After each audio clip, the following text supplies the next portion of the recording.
It began again with a knock. Not a voicemail, not a message. Not another car on the street. A knock on my door, just after dusk.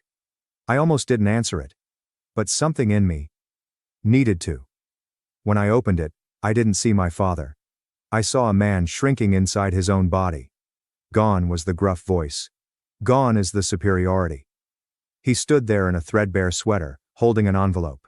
Not a letter. A stack of papers. "I'm signing over the house to you," he said, not even looking at me. "Your grandmother said you'd earned it more than any of us ever did." My grandmother. That was the moment I knew something was wrong. "She's sick," he added, finally meeting my eyes. No preamble. No manipulation. Just a fact. Cancer. Stage 4. We sat in silence on my porch.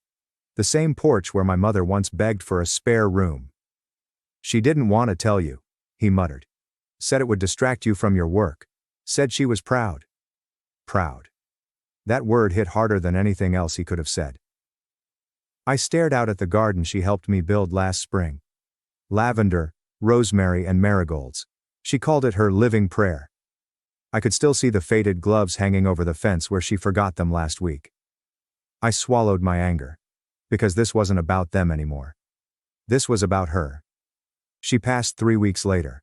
At home. My home. The one they once said I didn't deserve. I held her hand as her breaths grew shallower. She wasn't afraid. She just said, "Promise me you'll plant something new every spring. That's how you start over." And then she left me. But not before giving me the final gift. A truth I never expected. I found it in a small wooden box under her bed, sealed with a letter. Her handwriting. Slanted. Neat. Unmistakable. To the granddaughter they never saw. Inside was a stack of old journal entries. Yellowing paper. Notes dated from when I was 9, 11, 14, ages I had long tried to forget. She had written everything. My birthdays were ignored. The bruises. The lies. The way Nathan staged every accusation.